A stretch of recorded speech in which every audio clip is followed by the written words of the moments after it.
Hey y'all, it's awesome to be with you guys. And I'm just doing an online recording of our message for Sunday, which I looked at the power of words. Now, we all know words have tremendous power. Words have the power to pierce our hearts further than any sticks or stones or any punch ever could. In the same way, words have a power to heal our heart.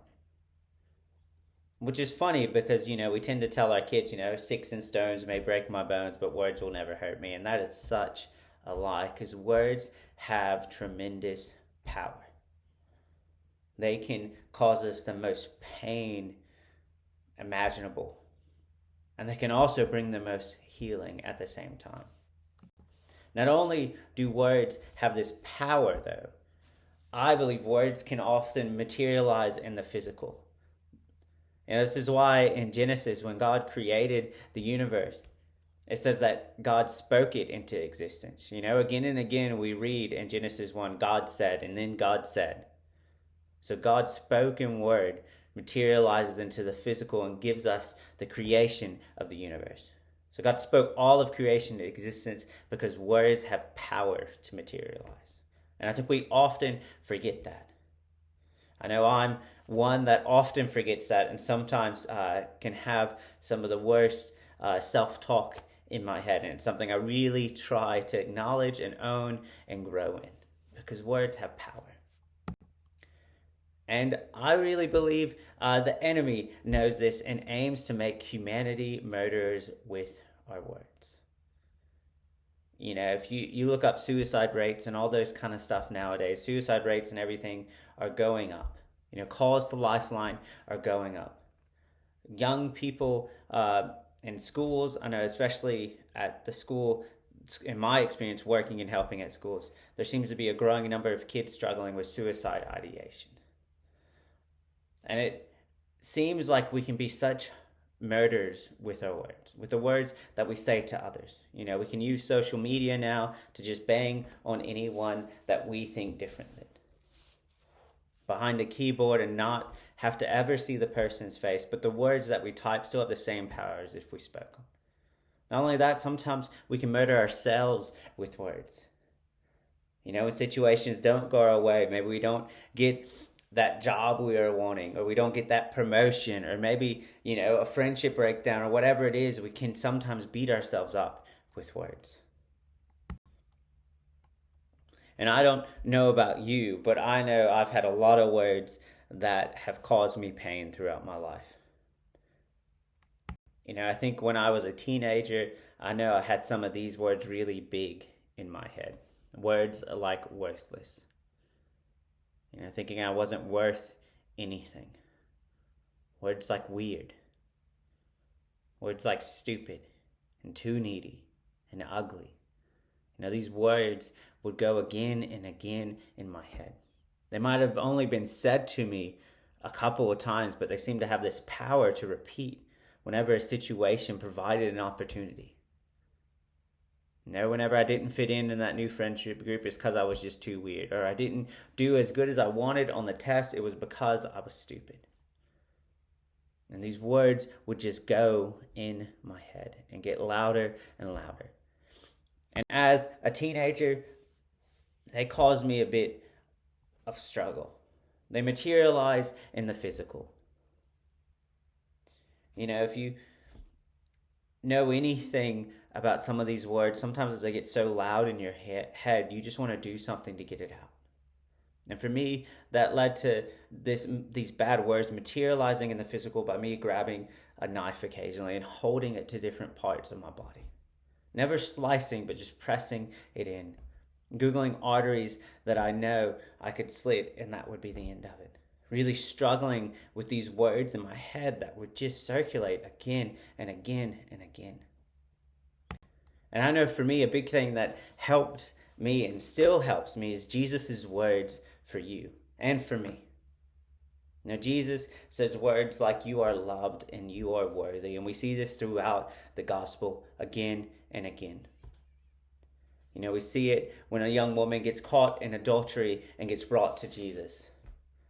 Jesus shows her love and that she's worthy. We see it with the people that Jesus calls the misfits to be his disciples. We see it when Jesus looks up in a tree and calls Zacchaeus down to have dinner with him. All these big moments and all these stories throughout the gospel point to Jesus' words for us that you are loved and you are worthy. I believe it's one of the biggest reasons God put on skin was to show us that we are loved and worthy and that others are loved and worthy. And when these words ring true in our head, incredible things can happen in us and around us. And I think there's a story that kind of shows us that. And I want to look at the story found in Luke chapter 8, verse 22 to 25. And this is what we read. One day, Jesus said to his disciples, "Let's cross to the other side of the lake." So they got into a boat and started out. As they sailed across, Jesus settled down for a nap. But soon a fierce storm came down on the lake. The boat was filling with water and they were in real danger. The disciples went and woke him up, shouting, "Master, Master, we're going to drown." I want to pause here for a minute because it's important to point out these are like experienced fishermen. Now, it's not like me on a boat because I haven't been on a boat much. So, the smallest storm, I'd be freaking out. But these are experienced fishermen. And it sounds like to me in the story, the storm starts and it keeps getting bigger and bigger and bigger. And I can only imagine in their head, they're like, "Oh, we're all right. We're all right. Oh no, now we're not all right. Oh no, now the boat's filling with water. Oh no, now Jesus is still asleep. How is he still asleep? Man, he's a hard sleeper." They're stressed. They not only have this chaos around them, I'm sure they have chaos in their heads going again and again. So they rush to Jesus to wake him up. And this is what we read Jesus does when he wakes up. When Jesus woke up, he rebuked the wind and the raging waves. Suddenly the storm stopped and all was calm. And then he asked them, "Where is your faith?" The disciples were terrified and amazed. "Who is this man?" they asked each other. "When he gives a command, even the wind and the waves obey him." I want to pause again because I find this story fascinating. Jesus, when he wakes up, what does he do? He rebukes the wind and the raging waves. He speaks to them. He uses his voice. And this is big for a number of reasons. It's big because in ancient cultures, water is symbolism for chaos. In Genesis 1, when we read that God's Spirit was hovering over the waters of the deep, that's symbolism for chaos. Ancient cultures at that time would have a lot of stories of, these chaotic waters and them being tamed through war and through bloodshed. And you have Israel's story of a God who just speaks and calms the chaos. And these fishermen would have knew that story in their head. They would have remembered the book of Genesis in their head. Because in that culture, water was still symbolism for chaos. And what does Jesus do when they wake him up? He stands up and he speaks. And the chaos goes away. Peace comes. The word became flesh to speak peace to our chaos. And I think we forget that. In John's gospel, he talks about the Logos, the word becoming flesh. And God's word did become flesh. It became flesh to speak peace to our chaos. Because words have power. And God knows that. God is the ultimate word. And when we allow God's ultimate word to have the final word, it allows us to walk in Eden here and now. Where God has the final word. Because in Genesis 1, verse 31, we read of God after he creates everything, sitting back and going, "It is very good." Now, in the Bible, it doesn't have quotation marks around it. But I still remember anytime I've built anything or put anything together and thought it was very good, I don't just think it, I say it out loud. I think of a time when I put a crib together without instructions, which is a big deal for me. I'm not a handyman. And I was so proud of myself And I stood back and I thought it was very good. Then I said it was very good. And then I rushed and got my wife and I said, come look at this crib that I built. It's very good. So that was God's final word over creation. It was very good. And we can walk in Eden in our here and now when we let God have the final word. And materializing Eden in our here and now can be done in two ways. The first is to allow God to continually remind us we are loved and worthy. Continually sitting with God. Sitting with Him by opening up the Bible or sitting in nature or going for walks, but allowing God to remind us again and again that we're loved and worthy. Especially in the times when we get it wrong, in the times when we slip up, in the times we're not the friend or the dad or the brother or the sister or the parent we want to be. That's when we need to allow God to remind us that we're loved and worthy. Because that will give us the strength to move on, the strength to grow, the strength to do better.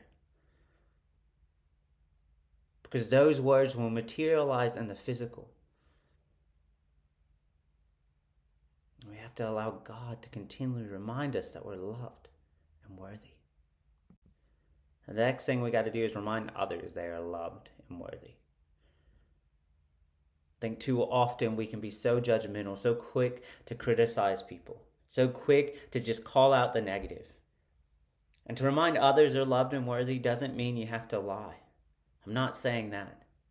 It doesn't mean that there's not consequences for people's actions. But it means you continually acknowledge how loved they are and how worthy they are as a human being.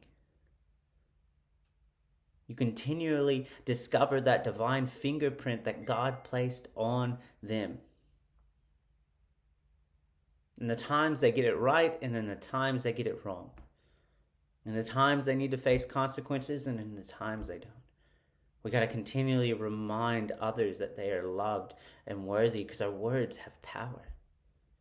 Now, as a parent, I remember I was petrified when I read an article and it said the voice that we share to our kids often becomes our kids' inner voice when they become adults. That is like terrifying to think of, but it shows the power in the words we speak. So we got to remind others that they're loved and worthy. So those words can repeat in their head. So they can grow and be the best versions of themselves. So I really want you to remember that you are loved and you are worthy. No matter what you've done, no matter what you're going to do or what you have done or anything like that, you are loved and worthy. And when those words ring true in our head, they have power. Now, I'm not going to lie, the words like worthless and weird and stupid and needy and ugly still can come in my head sometimes. But they've lost their power because I let God's words over me ring in my head again and again. Words that remind me how loved and worthy I am. That's why often before I share a message in church, I'll go look in a mirror and try to see myself the way God sees me. Because it can be nerve-wracking getting up in front of people and sharing a message and talking and doing stuff like this. And I can have some of these thoughts maybe come in. But I know they've lost their power because God's words over me are louder in my head. So I want to remind you that you are loved and worthy. Sit with God and let Him remind you of that. Go out and remind others of that. Remind others that they're loved and worthy, even if they mess up and they've done something wrong. Yeah, there can still be consequences, all that stuff, but you can still say how loved and worthy they are. And that will consistently motivate them more than just bringing them down. Because words have power. And for too long, we've been murderers with our words. We've murdered ourselves and others again and again, holding others back and holding ourselves back. And we need to let God have the final word and remind ourselves how loved and worthy we are. May God's grace and peace be with you.